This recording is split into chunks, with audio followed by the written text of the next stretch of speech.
हर हर महादेव। भगवान शिव और पार्वती की आप पर हमेशा कृपा बनी रहे। आपका दिन शुभ हो। इस अध्याय में आप सुनेंगे श्री कृष्ण जन्माष्टमी व्रत का वर्णन। इसे सुनने के लिए हमसे अंत तक जुड़े रहें। यदि आप हमारे चैनल पर नए हैं तो हमारे चैनल को आज ही सब्सक्राइब करें ताकि भगवान शिव की आप पर हमेशा कृपा बनी रहे। तो बोलो हर हर महादेव। आइए शुरू करते हैं 23वां अध्याय। भगवान शिव बोले, श्रवण मास में कृष्ण पक्ष की अष्टमी को वृष के चंद्रमा में अर्धरात्रि में इस प्रकार के शुभ योग में देवकी ने वसुदेव से श्री कृष्ण को जन्म दिया। सूर्य के सिंह राशि में प्रवेश करने पर इस श्रेष्ठ महोत्सव को करना चाहिए। सप्तमी के दिन अल्पाहार करें। इस दिन दंत धावन करके उपवास के नियम का पालन करें और जितेंद्रिय होकर रात में शयन करें।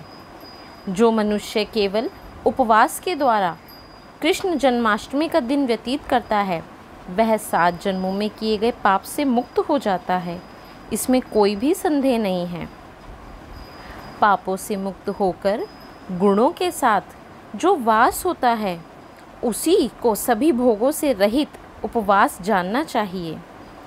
अष्टमी के दिन नदी आदि के निर्मल जल में तिलों से स्नान करके किसी उत्तम स्थान में देवकी का सुंदर सूती का गृह बनाना चाहिए जो अनेक वर्ण के वस्त्रों, कलशों, फलों, पुष्पों तथा दीपों से सुशोभित हो और चंदन तथा अगरू से सुवासित हो। उसमें हरिवंश पुराण के अनुसार गोकुल लीला की रचना करें और उसे बाजों की ध्वनियों, नृत्य, गीत आदि मंगलों से सदा युक्त रखें। उस गृह के मध्यम में षष्ठी देवी की प्रतिमा सहित सुवर्ण, चांदी, ताम्र, पीतल, मिट्टी, काष्ठ अथवा मणि की अनेक रंगों से लिखी हुई श्री कृष्ण की प्रतिमा स्थापित करें।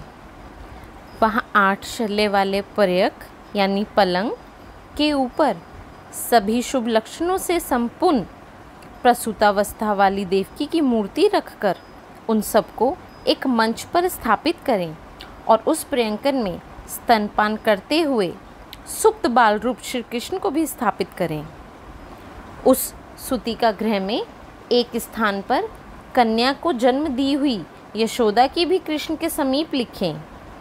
साथ ही हाथ जोड़े हुए देवताओं, यक्षों, विद्याधरों तथा अन्य देव योनियों को भी लिखें और वहीं पर खड्ग तथा ढाल धारण करे हुए वासुदेव को भी लिखें। इस प्रकार कश्यप के रूप में अवतरण वासुदेव जी, अदिति स्वरूपा देवकी, शेषनाग के अवतार बलराम, अदिति के ही अंश से प्रादुर्भ यशोदा, दक्ष प्रजापति के अवतार नंद, ब्रह्मा के अवतार गर्गाचार्य, सभी अप्सराओं के रूप में प्रकट गोपिका वृंद, देवताओं के रूप में जन्म लेने वाले गोपगण, कालनेमी स्वरूप कंस, उस कंस के द्वारा व्रज में भेजे गए वृषासुर, वत्सासुर, कुवल्यापिड, केशी आदि असुर, हाथों में शस्त्र लिए हुए दानव तथा यमुनादह में स्थित काले नाग, इन सबको वहाँ चित्रित करना चाहिए। इस प्रकार पहले इन्हें बनाकर श्री कृष्ण ने जो भी कुछ अन्य लीलाएं की हैं उन्हें भी अंकित करके भक्ति परायण होकर प्रयत्नपूर्वक 16 उपचारों से इस मंत्र का देवकी इन मंत्र के द्वारा उनकी पूजा करनी चाहिए।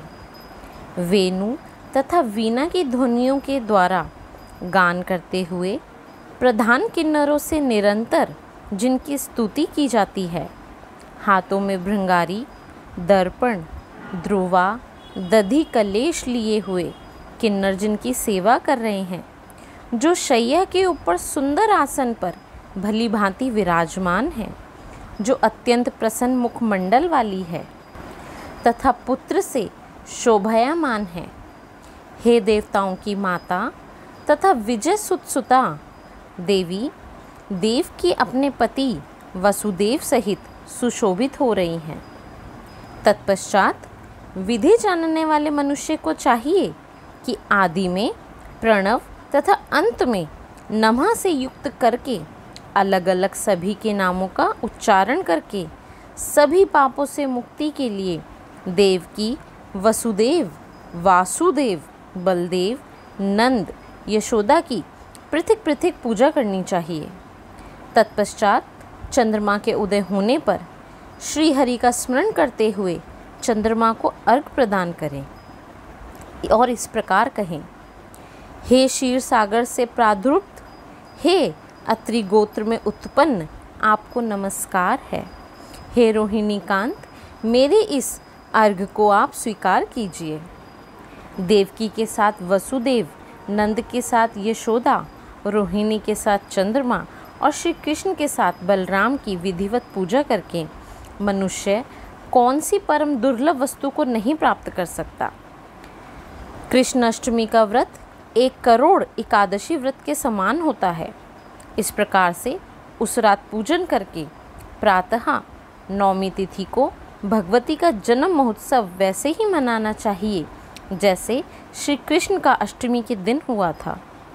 तदंतर भक्तिपूर्वक ब्राह्मणों को भोजन कराना चाहिए और उन्हें जो जो अभिष्ट हो गौ, धन आदि प्रदान करने चाहिए।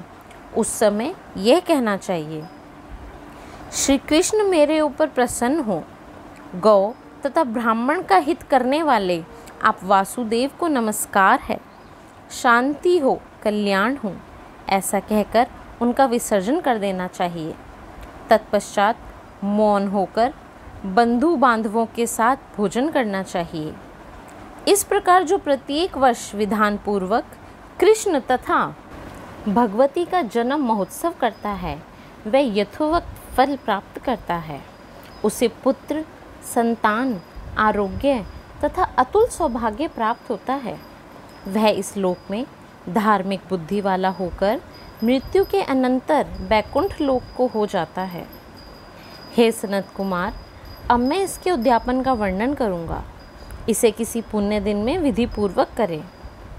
एक दिन पूर्व 1 बार भोजन करें और रात में हृदय में विष्णु का स्मरण करते हुए शयन करें। इसके बाद प्रातःकाल संध्या आदि कृत्य संपन्न करके ब्राह्मणों से स्वचित वाचन कराएं और आचार्य का वर्ण करके ऋत्विजों की पूजा करें।